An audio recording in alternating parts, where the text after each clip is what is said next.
Let's move on to our third tool, quizzes. You probably give quizzes in class frequently. Quizzes are great for exit tickets, for formative assessments, for warm-ups or do-nows. We use quizzes when we want students to demonstrate understanding in real time. And here's the most important piece. We want students with Edpuzzle Quiz to frequently engage in low-stakes practice and learning. Taking a quiz doesn't need to just be a really high-stakes, stressful event for students. Instead, quizzes can be low-stakes and frequent. They can be great learning experiences for students where they can self-assess, maybe get some answers wrong, and learn from those mistakes. So today we're going to dive into Edpuzzle Quizzes. So when we're in Edpuzzle, we'll click Add New. We will go to Quiz. You're going to see three options. You can create a quiz, upload a quiz, or generate a quiz. Let's look at upload a quiz first. When we upload a quiz, that's when we're going to take a pre-existing quiz and bring it into Edpuzzle. Let's look at this example first. I have a third grade quiz with some multiple choice questions. Let's see what happens when I bring this into Edpuzzle. When I bring this into Edpuzzle, it's going to tell me that I can bring in 2 pages maximum. I have 3 pages. I don't actually need to upload an answer key because it will be able to generate the answers based on the questions using built-in AI. But what I'll do is I'll click Import. If I want to bring in that next page, I can click Edit and I can click Add a question. And then I'll go ahead and hit Import Questions. And I'll choose that same quiz and I'll select the page that I want to bring in. Let's do a side-by-side comparison of our quiz question and what was generated. You'll see that they are exactly the same. It's bringing in directly. It also is selecting the correct answer even though I didn't bring in that answer key. Let's double check. C, great.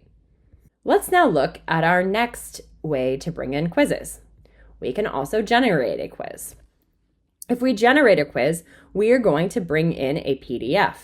This PDF can either be a slide deck or it could be, let's say, a reading. I'm going to bring in a slide deck so I can show you what this looks like. Let's take our slide deck on identifying theme and bring that in. I'll go to File, Download, and save this as a PDF. Now, when I go to Edpuzzle, I'll bring my PDF in and let's see what it does. I can select up to 20 pages. Then I'll hit Continue. I then can decide, do I want to have an automatic number of questions? Let's say that I want to have 15 questions, and then I want to have a mixture of multiple choice, open-ended, and poll questions. I can then decide, do I want to have a time limit for each of my questions, and do I want to add points for each of my questions? I'll then go ahead and hit Generate Questions. Let's look at the questions that were generated for my slide deck. Ask me what is theme, asking me to compare theme statements from the text that I have. I have a poll question. Which of these is a good theme statement? So this just generated a quiz for me. Based off of my slide deck.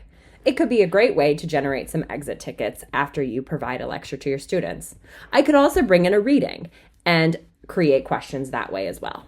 Now let's talk about a few features when it comes to editing our quiz. Even if we're using our Teacher Assist AI, we can always edit our quiz. First of all, you're going to notice that each of these questions has a 20-second time limit and then a 1-minute time limit for our open-ended. So that was applied to all of the questions. I could have said that I didn't want that if I wanted to toggle that off.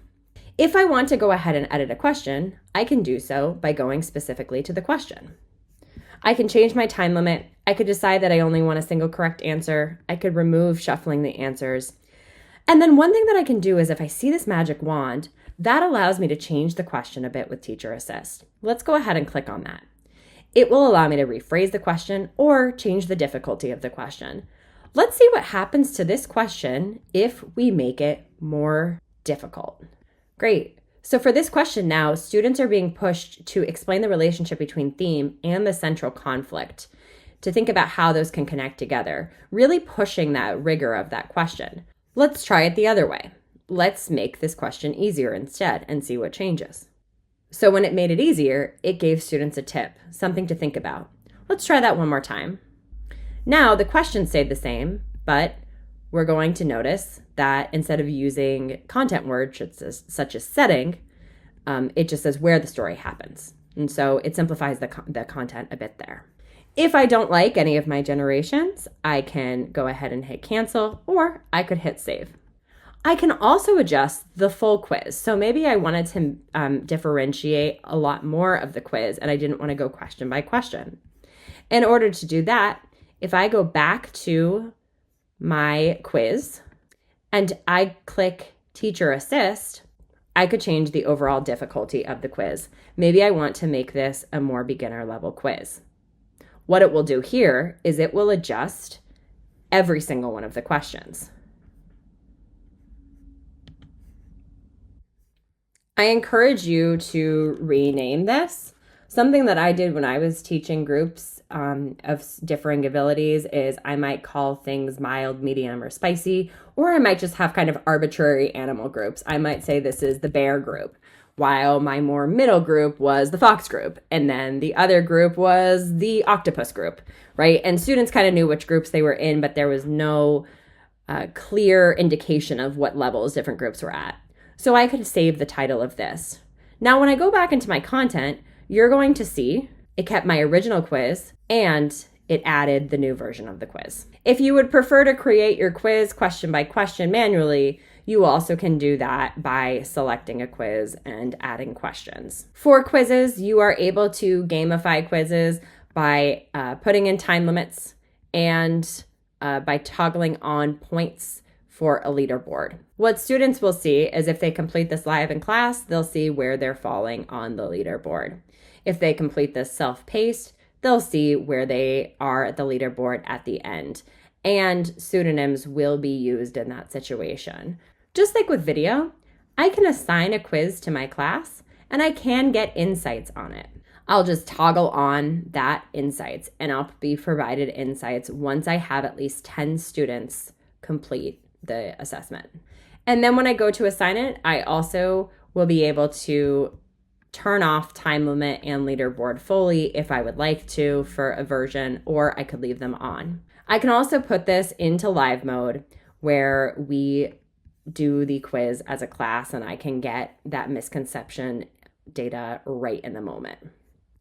It will provide the countdowns and the questions will show up, providing students the opportunity to answer them. Let's look at some best practices for creating quizzes. Let's keep our questions around 5 to 10 for elementary, 5 to 15 for secondary. Quizzes should not take the full class period. We also want to make sure our distractors are about real student misconceptions, just like we talked about for videos. It can also be helpful to provide short feedback for right or wrong answers. And when I'm building my quiz, I can do that by putting feedback for any misconceptions. For example, if it said when or where the story takes place, I could say that is setting, not theme, providing my students some feedback. Providing my students some feedback if they select that answer. Studies also show that it's effective to bring in previous content into your current quizzes. Try to have a mix of around 70% new information, new content, and then 30% that is a refresher of previous skills taught. Vary your questions type and differentiate your quiz with those audio, images, and rephrase questions. This is really key. Frame your quizzes as a learning opportunity for low-stakes practice. Frequent low-stake quizzes are really powerful because they can promote learning. They also can just bring down some of that anxiety that students experience when testing. For gamification, we talked about that in our first videos, but really we're using that just for reviews. And then make sure your content matches your learning objectives. The biggest piece is really get that buy-in from your students and let them know that quizzes are okay. It's okay to make mistakes because quizzes can promote learning. As we think about low-tech options, we can use our whiteboards again. We could use the Edpuzzle Open class where students can just instantly log in instead of being connected to an LMS. And you can give a table one device to collaborate on. You can also use your live mode for your cooperative learning or think, pair, share protocols. Go ahead and build a quiz right now, and I'll see you for our next tool.